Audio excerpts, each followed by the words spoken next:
himself and serving others, regardless of any limitation he may have had, and always did so cheerfully.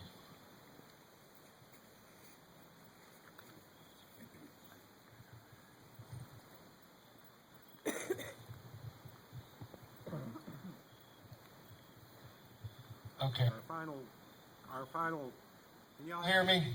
This thing doesn't want to work when I'm using it, I don't know why. Anyway, Our final dedication, there's something a little bit different about the last one. The other four individuals were grown men, elderly gentlemen. You know, people get old and they pass away or they get ill or whatever. to Remember our last one, he was in his 30s when he passed away and was very close to a number of us here. Remember Will J.R. Dudley, here's David Barton, and also to close out the memorial. Thank you.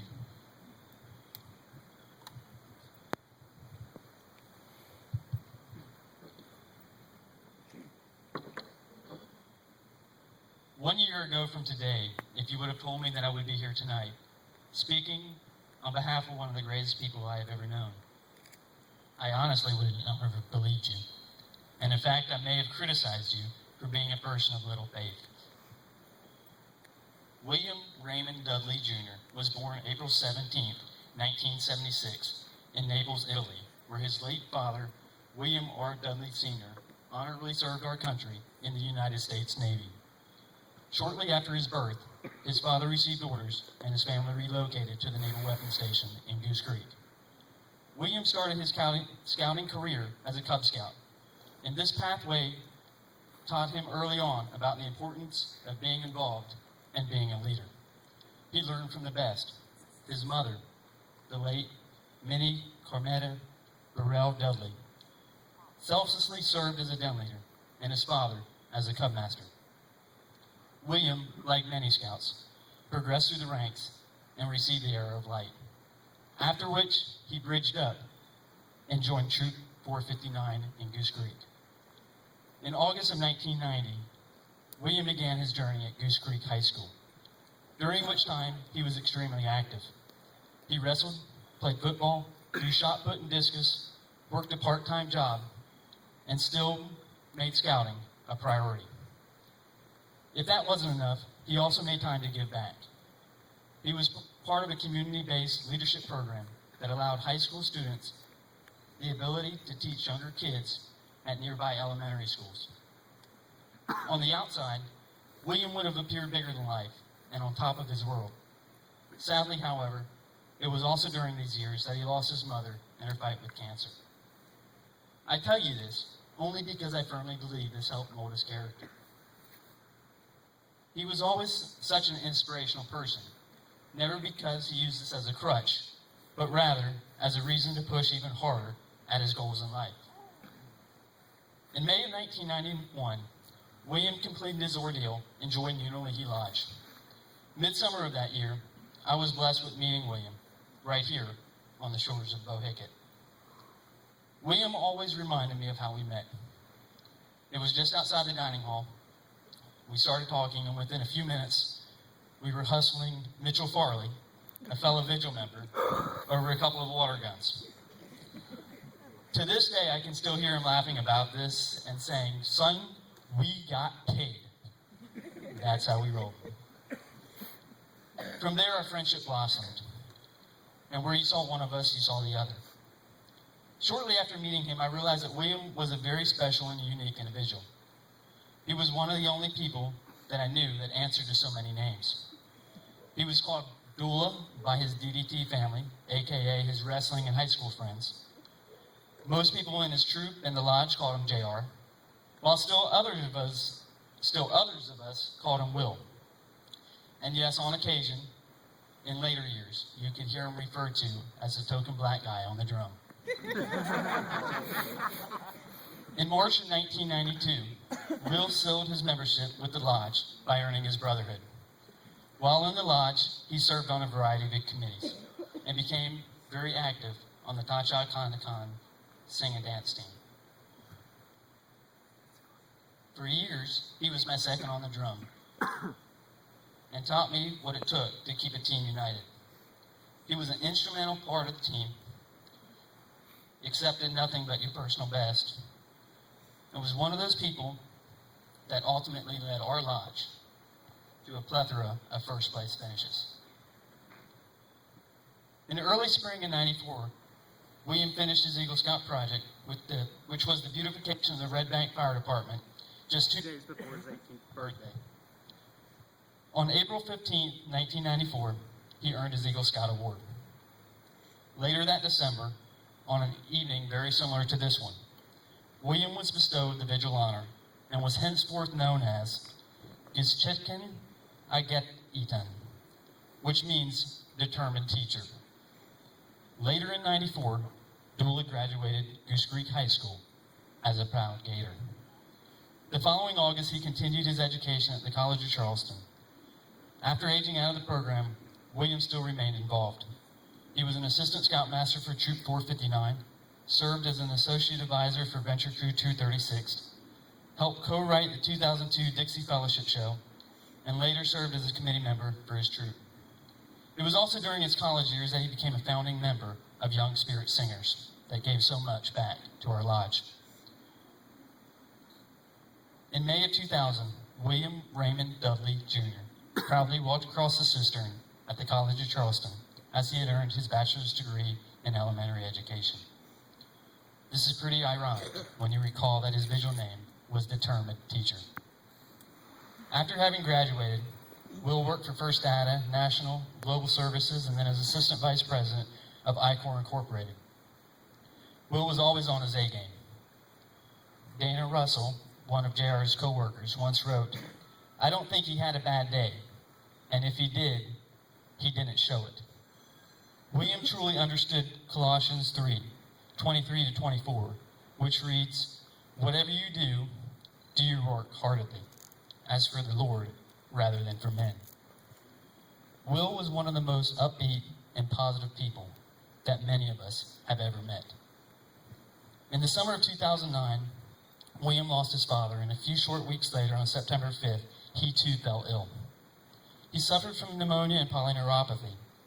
A few weeks later, I had to be the one to go and tell him that we were postponing his wedding. If you know Will, that kind of went over like a lead balloon. On November 1st, 2009, I stood by his side as he exchanged vows and married Michelle Rainier, the love of his life. And yes, for the record, he did make her wait 10 years. He was an easygoing kind of guy, and he never liked to rush things. And well, that included marriage as well. On February 7th of this year, I received the most horrific phone call that I ever have. The person on the other end simply said, "Will has coded." With high emotion, an army of us gathered inside ICU at Trident Hospital, and from there we vigilantly kept a watchful eye over our brother over the next 36 hours. I failed to mention, however, one very important aspect. Will was bedridden for the last 2.5 years of his life. I don't tell you this so that you feel sorry for him. Rather, it tells you a lot about his character and the values that he learned while in this program. In this 2.5-year journey, I can count on one hand the number of times I saw him upset or angry. I wish I could say the same about myself. On the afternoon of February 9th, I had the privilege of accompanying the family and some very close friends in the dreadful task of turning off the machines and saying so long for now. I consider this a privilege because moments before the morphine was administered, the preacher asked each one of us in the room to describe William in one word. Some of the words that were shared were confidant, happy, friend, blessing, and wise. William certainly was all those things and so much more. When I started to prepare what I would say this evening, I had to go back and reread with friends, family, co-workers, had written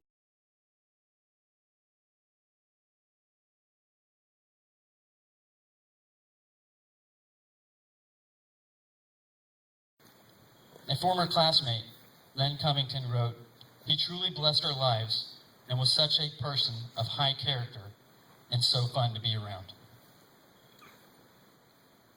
Gwen Barlow wrote, "Dula could light up the room just by walking into it. He made us all better people just by knowing him." That says a lot about somebody that was only 35 years old. Fellow brother Timothy Larkin wrote William's obituary, and he most accurately described Will and his life when he wrote the following words. "He was the man that every mother hopes her son grows up to be. He was the man that every father hopes his little girl will marry. He was the man that every boy wishes he could learn from, and he was the man after whom every little girl models her Prince Charming." Many scouts say the words trustworthy, loyal, helpful, courteous, and kind, obedient and cheerful, thrifty, brave, clean, and reverent. When William stood at attention, raised his right hand, and uttered the words, "I do here promise on my honor as a scout," he was not merely reciting the words. Rather, he lived them every day of his life. I have been blessed to know William, and I now truly know what it means that iron sharpens iron, and one man sharpens another. Proverbs 27:17. William, the determined teacher, would want me to leave you with these thoughts. Never take anyone you meet for granted. Always dance in the rain, and no matter your circumstance, always strive to make a difference. On behalf of Will, Tom, Les, Brad, Willie, and our two past chiefs, I would like to thank all of those brothers, past and present, for taking the time, for sharing in their lives, and for ultimately helping mold them into the men that they became. As we transition into this year's Vigil ceremony, it is important that we Remember the words. of Kitchenet in the pre-ordeal. He warned us that a life of service is not an easy journey. Sometimes, even friends will mock you, tempt you to betray your promise. He continued to warn us that all the world may seem against you and the path seem dark and lonely. At the conclusion of your ordeal, Alawatsukima told you that you are now entitled to all the rights and privileges of the Order of the Arrow. But you must remember that this obligates you to a life of cheerful service. And that membership in our order is given, not for what you have done, but for what you were expected to do. We must remember that life is a gift, and leaving a legacy and a large footprint is a choice. As we commence the 2012 Fall Fellowship, it is only right that I leave with you the words of Matthew. We who bear the obligation of the Order of the Arrow, now in silent meditation, mindful of our high tradition, ponder that which is our purpose, pledge ourselves to cheerful service, and with the guidance of our Maker, we with hearts and wills united pledge to serve His holy purpose. This our reason and intent. Marked with silence, reverent.